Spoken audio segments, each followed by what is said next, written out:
mereka. Seperti juga dia orang tidak boleh membuktikan kenapa kita kena rukuk. Tak boleh, itu ritual. Itu telah ditetapkan. Yang boleh, yang kita kena berfikir, kalau tidak ada satu bid'ah, aku kena guna kata bid'ah tu juga sebab adakah bid'ah tu tertolak dalam benda-benda berfikir, sedangkan kalau tidak ada bid'ah, tidak ada ilmu usuluddin. Macam mana? Ini macam mana, Prof? Prof. Ada profesor ke sini?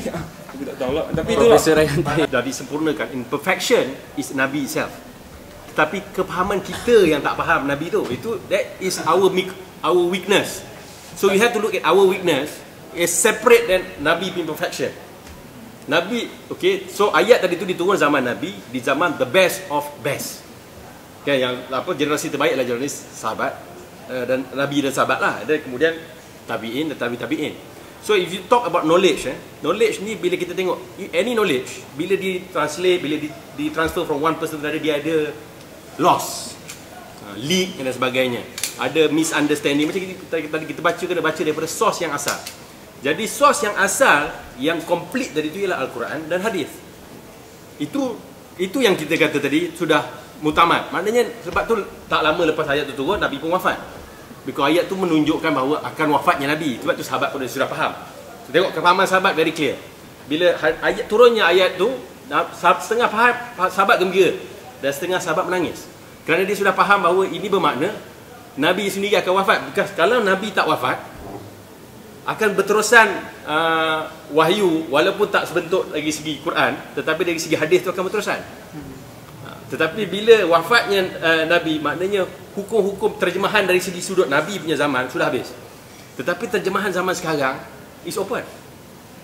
Understand? Tak faham? tak jawab soalan. Jadi okey, contoh dari segi akidah. Okey, akidah. Contoh senang akidah lah. Because kalau dalam contoh pemikiran moden, corporation, industrialization, tentang sosialisme, tentang kapitalisme. itu kemudian, itu 1400 tahun kemudian. Okey. Maksud dia, benda ni yang saya nak masukkan tadi tentang yang tidak boleh ditokok tambah. Okey, akidah. Contoh tadi akidah. Dan apakah akidah Nabi? Okey. Profesor cakap tadi itu dalam kerangka sunnah. Okey, apa akidah Nabi? Apa akidah Nabi? Soalannya apa akidah Nabi? Akidah Nabi Islam lah. Ya, apa Islam Nabi? Islam Nabi kita interpret macam sunnah akan interpret salafi betul. Syiah akan interpret. Okey. Itu saya tanya tadi. Contohnya datang. Okey, saya bagi contoh Datangnya seorang anybody lah sekarang ni, kalau seorang lelaki datang tanyakan kepada kita. Contoh tolong describe Tuhan kamu macam mana? Apa jawapan kita? Kita describe berdasarkan interpret kita. Kalau kita percaya pada salafi, maka akan interpret bahawa Tuhan. Apakah interpretasi salafi dan apa interpretasi tak, dia tak boleh lah kita kata kita nak mendinaikan guru-guru lain sebab sebab ni sekarang ni profesor nak cakap bahawa aliran salafi yang the best dan Asy'ariyah yang lain, itu problem sebab sekarang ni kita tengah dalam satu diskusi bahawa tentang ayat tadi, apa interpret kita. Ini tidak boleh satu pemaksaan tentang aliran. Bukan pemaksaan. Kita berdasarkan pada hujah. Jadi sekarang ni saya nak bagi hujah jawapannya. Sebab itu berbeza antara fahaman salafi dengan fahaman khalaf ataupun Asy'ariyah. Asy'ariyah berdasarkan pemikiran, tetapi salafi kita berdasarkan Al-Quran dan Sunnah. Jadi kita tengok kepada source balik.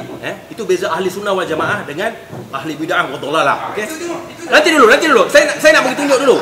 Saya bagi can dulu perbezaannya dari segi manhaj. Jadi pertama sekali, apakah ayat Quran yang menerangkan sifat Allah? Qul huwallahu ahad. Katakanlah Allah itu satu. Okey, nanti dulu. Sekarang okey. Pemikiran satu tu yang bagaimana? Itu interpretasi anda. Okey, tetapi katakanlah ayat tu qat'i, qul huwallahu ahad. Allah itu satu, Allahus samad. Qat'i. Okey. Jadi yang ini yang dah dimuktamadkan.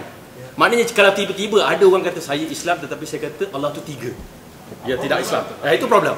Okey? Nampak jelas.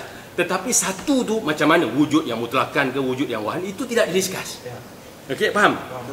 Jadi maknanya yang qat'i tadi qul huwallahu ahad. Jadi metod Nabi, manhaj Nabi ialah bila orang bertanya dia kata qul huwallahu ahad, Allahus samad, lam yalid wa lam yulad wa lam yakul lahu kufuwan ahad. Kelas jelas. Ataupun kita kata la ilaha illallah Muhammadur Rasulullah. Habis. Adakah kalimah lain yang kita boleh pakai? Tak ada, boleh.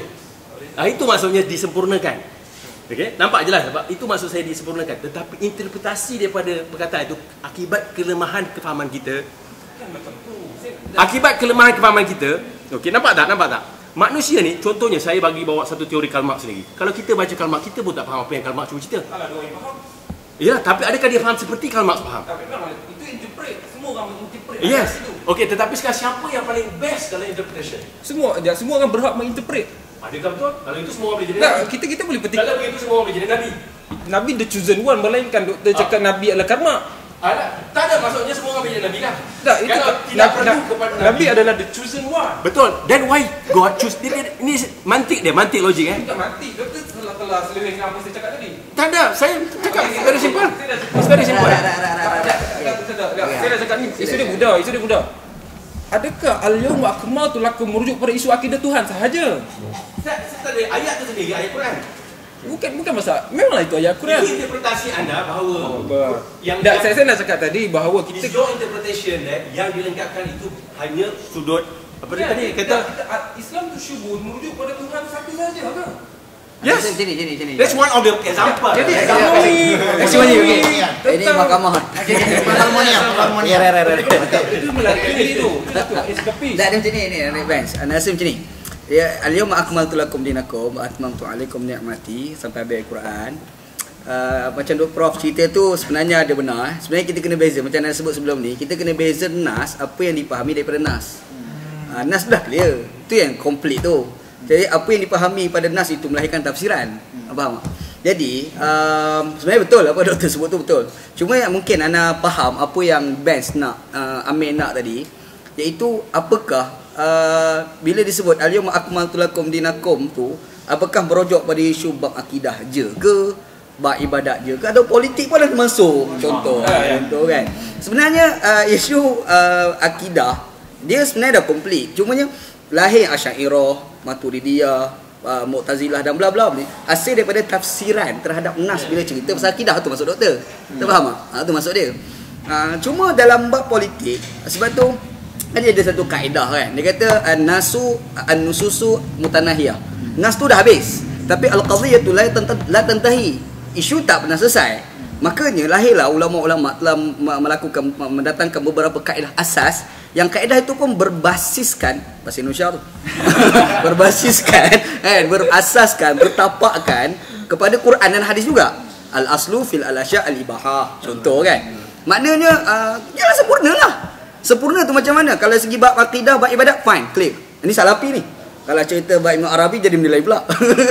Tapi dalam bab politik sebagai contoh, bab ekonomi sebagai contoh, dia ada base. Sempurna tu apa dia? Prinsip asas. Ataupun dalam istilah ni bagi qawaid al-kulliyah, contoh kan. Masalihul al-ammah sebagai contoh. Ni adalah debate. Jadi sebenarnya apa yang Benz Amir fikir ni, anda nampak Benz ni dia terlalu anti dengan projek pembodohan. Okey, berbasiskan Al-Quran juga digunakan sebagai alasan untuk membodohkan orang. Itu berlaku. Dan itulah sebab kita tahu dia pernah terlibat dengan Hizbut Tahrir. Kan? Dia nak kawan semua. Anak tahu. Dia ni satu manusia yang dia memang faham satu aliran tu, faham betul-betul. Sebab dia masuk dalam fahaman tu. Syiah dah tak tahu lah masuk lagi. Tapi dia anak itu yang sedang bergolak dalam pemikiran dia lah. Jadi sebenarnya yang Dr. Prof dengan Benz Ali debate ni tak adalah setara mana. Dan Dr. Prof cerita tu betul. Cuma Benz Ali agak kurang faham sikit apa yang nak diceritakan oleh Prof. Bahasa kan. Profesor pun macam tu. Dia masih kitab. Okay, right. Okay, ada lain. Lah, nama lewat dah ni. Dah rasanya macam Dah. tak ada. Okey, jadi Sambung dulu. terima kasih kepada yang kita ada buat sikit kutipan, ada siapa yang memberi kutipan, sekian terima kasih. Dan terima kasih juga kerana sudi datang. Mungkin lepas ni kita akan buat apa dengan Hizbut Tahrir Ustaz? InsyaAllah Hizbut Tahrir. Kita datang kita buat Hizbut Tahrir. Lepas ni Hizbut Benz Tahrir. buat soalan banyak. Ini projek yang seterusnya. Jadi kita tutup majlis kita dengan tasbih kifarah dan surah.